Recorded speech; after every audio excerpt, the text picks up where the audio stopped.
Happy New Year. In this video, and some of the ones that follow it, hopefully this month, I'm going to be dealing with some of the questions that I've been sent over the past few weeks. The first one is from YouTube user Delta41212, who has a question about the way we finger chords. Okay, he writes, Dear Bill, I notice your finger position in chords is different from the basic 1-3-5. I never liked that position because it was always uncomfortable and never felt relaxed. I saw the position you used and tried it and it felt more natural. Okay, less strain on the wrist. Do you have any videos that go over alternative finger positions? Well, here we go. What I'm going to talk about in this video is chord fingering in general and the way you can make it work for you. Okay, when you're fingering chords in your own improvisations, a lot of the fingers, a lot of the finger choices that you make will be governed by a number of different factors. Okay, what feels comfortable for you is the main one, but also the size of your hand. Yeah, so the fingering I use in chords tends to be kind of dictated by the fact that I've actually got quite small hands. If you've got sort of ginormous, sort of Rachmaninoff sized hands, and you can stretch an enormous amount, you'll use different fingerings from me. Likewise, if your hand is even smaller than mine, you'll probably want to do something different. So I'll show you what I do and explain a few principles. But then what you really need to do, as with all the stuff I go over, is take it to the piano, sit down, apply it for yourself and work out what feels comfortable. Okay, here we go. Anyway, so what Delta was talking about by the 1-3-5 position is this. Yeah, it's when you have a 3-note chord and you're using your thumb, your third finger and your fifth finger. Okay, so here I'm playing a triad of C major in the root position using 1, 3, 5. That is the position that you will come across a lot and which is taught a lot, but it's by no means the best position to use. Okay, like Delta says, it can cause a lot of strain on the wrist, it can be uncomfortable and all the rest. The reason it's so popular is because most people start learning the piano when they're really young. Yeah, and when you're teaching people to play chords, which is usually in the context of arpeggios for kids, obviously you're dealing with people who've got very little hands. So for a kid who's 8 or 9 years old, 1-3-5 is probably the most comfortable position. But once you're an adult, obviously it's not. So in a situation like that, you really can use whatever fingers feel comfortable if you're improvising. Obviously, if you're playing classical music where the fingers are written in for you, you need to try and match the composer's intention or the editor's intention. But if you're improvising, use what feels comfortable. For a chord like that, I would tend to use 1, 2, 3, or maybe 1, 2, 4.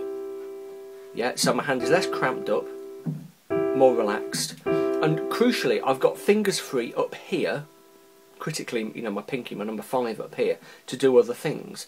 So, for example, say that I wanted to jump from that chord to that chord. If I'm using 1-3-5, it has to be a jump. The fingers both have to come off and move. Yeah. If I'm using a fingering like 1, 2, 4, then I've got my 3 and my 5 free. So I'm tripping over my words. I've got 3 and 5 free, and they can just go up like that. Okay, it's much smoother, more legato.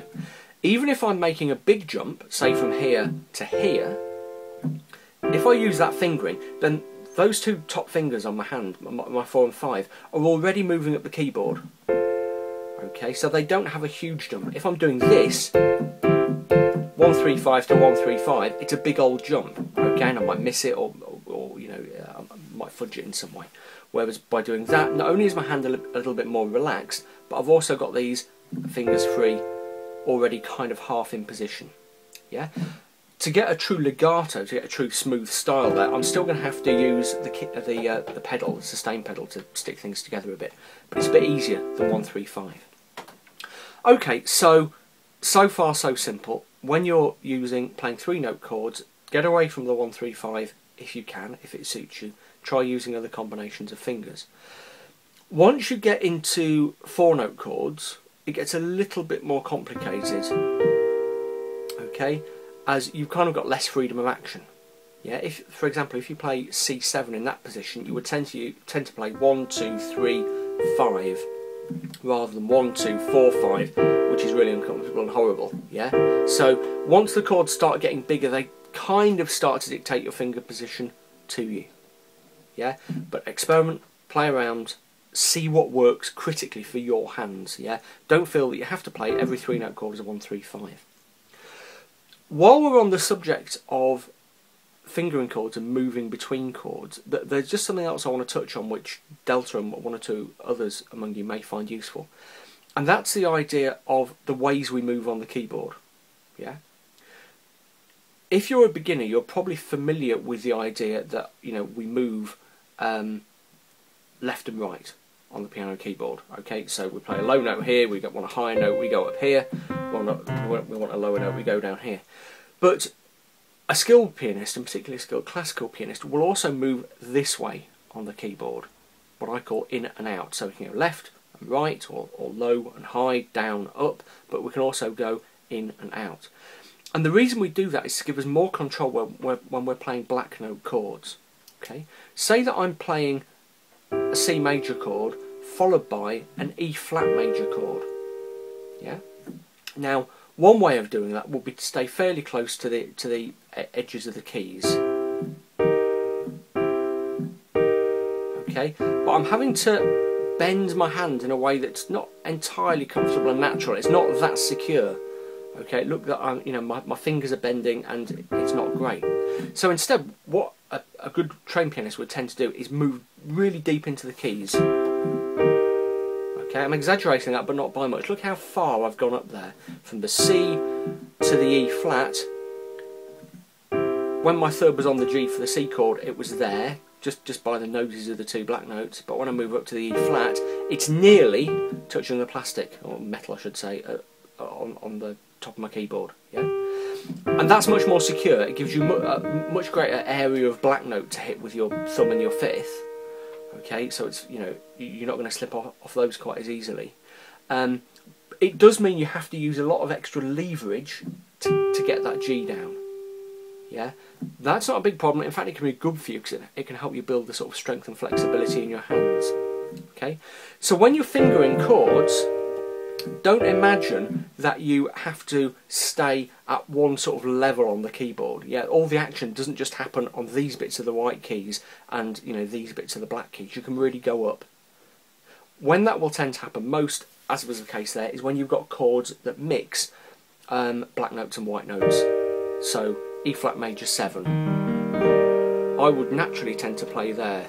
C major 7, naturally tend to play there. And again, look how far up I am on the G and on the E flat, really, really deep into the keys. Yeah. If I'm playing exclusively black note chords, I still tend to go deep in because obviously they've got a smaller surface area and you want to be more secure on them. So rather than touching the edges, you know, you want to give your fingers a chance to do it. Otherwise, the fingering of black note chords is very similar to white note chords. When you're improvising, do what feels comfortable. But as you're moving up and down and up the keyboard, playing your different chords, remember that to keep things secure and to keep things comfortable, you can also, you probably can't see some of that, but you can also move in and out. Yeah, there we go. Otherwise, it's all about being, depending upon the effect you're after, as legato and controlled as possible. What you will find after a while is that your chords tend to find ways of finding each other. You know, once you've got fingering sorted out that you're comfortable with. The thing to do is to practice playing your individual chords, okay, if you're learning them, but also play through chord progressions. So find, you know, songs online that you've got the chords for, and practice playing the chords as progressions. Maybe just as blocks to start with. But see where your fingers fall and what feels comfortable. Sometimes legato, smoothness, isn't going to be important if you're playing something like that that's really percussive. But other times, you know, if you're playing a cocktail style, for example, it will be quite important. So practice your legato, your smooth playing of the chords. It's very difficult to play chords completely smoothly without using the pedal. Okay, if you're an organist, then you'll be used to doing that, to moving your fingers up without taking you know, your fingers off the keys to make it as smooth as possible. But with your piano, when you're fingering your chords, you can use the pedal to stick them together. Okay, so there I'm going pedal, pedal, pedal, pedal. Okay. That all may sound like a bit of an inexact science, but give it a go and see how you get on. Just remember that the two key lessons is that you can get away from that 1-3-5. In fact, it's a good idea to get away from it when you're fingering 3-note chords. But also, that movement up and down the keyboard, sort of not up and down, I'm getting my terminology mixed up, the sort of in and out movement as well as the down and up. Yeah. Any questions about any of that, give me a shout. It's fairly basic stuff, but it's a good idea to get into good habits, you know, with the way you use your fingers. If you're not familiar with chords, feel free to check out my book, How to Really Play the Piano, which has got loads of chord charts in the back. You need to be able to read basic piano music, but it's not that difficult. That's £14.95 for the print edition and £9.95 for the digital edition, and as usual I'll include a link. Like I say, any questions, give me a shout. I will try to get back to you as soon as possible. Sometimes I get loads of questions, but you know, I will try to come back to you when I can.